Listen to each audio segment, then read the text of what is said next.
വിശുദ്ധ ലൂക്കായുടെ സുവിശേഷം 8-ാം അധ്യായം 26 മുതൽ 39 വരെയുള്ള തിരുവചന ഭാഗം. നീ എന്തിന് ഞങ്ങളുടെ കാര്യത്തിൽ ഇടപെടുന്നു? നമ്മുടെയൊക്കെ സ്വകാര്യ ജീവിതത്തിൽ പലപ്പോഴായിട്ട് നമ്മുടെ മനസ്സിൽ വന്ന ചോദ്യം ഇത് തന്നെയാണ്. ചിലരുടെ സമീപനങ്ങൾ, ചില തിരുത്തലുകൾ കൂടുതലായിട്ട് നമ്മുടെ ജീവിതത്തിൽ കടന്നു വരുമ്പോഴൊക്കെ മനസ്സിൽ നമുക്ക് തോന്നിപ്പോവാം, എന്തിനാണ് ഇദ്ദേഹം, ഈ വ്യക്തികൾ ഇത്രമാത്രം ഇവിടെ ഇടപെടുന്നതെന്ന്. കുടുംബജീവിതത്തിൻ്റെ ചില ഇടങ്ങളിൽ മാതാപിതാക്കൾ മക്കളോട്, മക്കൾ മാതാപിതാക്കളോട്, ചില സൗഹൃദങ്ങളിടയിലൊക്കെ ഇതുണ്ടാവാം. ചിലപ്പോൾ നമ്മൾ ചോദിച്ചിട്ടുണ്ടാവാം, ചിലപ്പോൾ ചോദിക്കാതെ ഉള്ളിലിങ്ങനെ ഒതുക്കിയിട്ടുമുണ്ടാവാം. സമാനമായൊരു ചോദ്യമാണ് സുവിശേഷത്തിൽ നിന്നുണ്ടാവുക.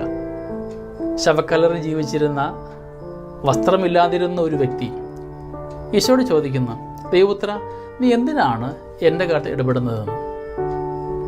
നമ്മൾ പലപ്പോഴും ഈ ചോദ്യം ഉയർത്തിയതിൻ്റെ കാരണം നമ്മുടെ ജീവിതാനുഭവം കൊണ്ടൊക്കെ ആയിരിക്കാം, നമ്മുടെ അറിവ് കൊണ്ടൊക്കെ ആവാം. ദൈവം ഓർമ്മിപ്പിക്കുന്നു, നിൻ്റെ ജീവിതാനുഭവങ്ങളുടെയും നിൻ്റെ അറിവിൻ്റെയും ഒക്കെ അപ്പുറത്ത് നീ അറിയാത്ത ഒരു ദൈവികമായ രക്ഷയുണ്ടാവാം. എല്ലായിടങ്ങളെയും തള്ളി മാറ്റാതെ, വിദൂരങ്ങളിലേക്ക് ദൂരെ അകറ്റാതെ ക്രിസ്തു കടന്നു വരുമ്പോൾ, നന്മ കടന്നു വരുമ്പോൾ സ്വീകരിക്കുന്നവരാകണമെന്ന് വചനം ഓർമ്മിപ്പിക്കുകയാണ്. നിൻ്റെ സ്വകാര്യതയുടെയും സ്വാർത്ഥതയുടെയും വ്യക്തിബന്ധങ്ങളുടെയും ഒക്കെ കല്ലറയിൽ നീ ആയിരുന്നു കൊണ്ട്, അവിടെ തന്നെ ആകാൻ വെമ്പൽ കൊണ്ടുകൊണ്ട് നിന്നിലേക്ക് കടന്നു വരുന്ന ക്രിസ്തുവിനെ നീ ദൂരെ പോകുമെന്ന് പറയുമ്പോൾ എപ്രകാരമാണ് ദൈവത്തിന് നിന്റെ അശാന്തിയെ നന്മയാക്കാൻ പറ്റുക? എടുത്തു പറയുന്ന സുവിശേഷം ഈ വ്യക്തിക്ക് വസ്ത്രമില്ലായിരുന്നുവെന്ന്. മാമോദീസായി കിട്ടിയ ഒരു വസ്ത്രമുണ്ട് കേട്ടോ, വിശുദ്ധിയുടെ, വെണ്മയുടെ വസ്ത്രം. ജീവിതത്തിൻ്റെ ചില യാത്രക്കിടയിലൊക്കെ എവിടെയോ ആ വസ്ത്രം അഴുക്ക് പിടിക്കുകയും ആ വസ്ത്രം പോലും നമുക്ക് നഷ്ടമായിട്ടുണ്ടാവാം. തിരിച്ചറിയാതെ പോയ ഇടങ്ങളിൽ നമ്മുടെ ജീവിതത്തിൽ ഉണ്ടായിരിക്കാം കേട്ടോ. ഇന്ന് ഈശോ ആഗ്രഹിക്കുന്നുണ്ട് വെണ്മയുടെ വസ്ത്രം സമ്മാനിക്കുവാനായിട്ട്. ധൂർത്തപുത്രൻ്റെ ഉപമയിൽ നാം വായിക്കുന്നുണ്ട്, ആ മകൻ തിരിച്ചു വരുമ്പോൾ അവനെ പുതുമയുടെ വസ്ത്രം അണിയിപ്പിച്ചവരാണ് പിതാവ് ഭവനത്തിലേക്ക് കയറ്റുക. നമ്മുടെ ജീവിതത്തിലും നന്മയുടെ വസ്ത്രം സ്വീകരിച്ചുകൊണ്ട് അങ്ങോട്ട് കടന്നു ചെല്ലുവാൻ ദൈവം ആഗ്രഹിക്കുമ്പോൾ തുറവിയോടുകൂടെ നമുക്കാവാം. ശവക്കല്ലറ എല്ലായ്പ്പോഴും ജീവനില്ലാത്ത ഇടങ്ങളാണ്.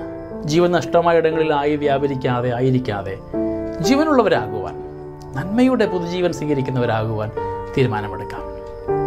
ഈശോ കടന്നു വരുമ്പോൾ ഈശോ ദൂരെ അകറ്റാതെ അവനിലേക്ക് കടന്നു ചെല്ലുവാനും എൻ്റെ ഹൃദയത്തിലേക്ക് കടന്നു വരണമെന്ന് പ്രാർത്ഥിക്കുവാനും നമുക്ക് തീരുമാനമെടുക്കാം.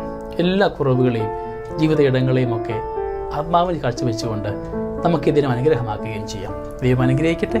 നമ്മുടെ കർത്താവ് യേശു മിശിഹായുടെ കൃപയും പിതാവായ ദൈവത്തിൻ്റെ സ്നേഹവും പരിശുദ്ധാത്മാവിൻ്റെ സഹവാസവും നമ്മുടെ കൂടെ എന്നും ഉണ്ടായിരിക്കട്ടെ, ഇപ്പോഴും എപ്പോഴും എന്നേക്കും. ആമേൻ.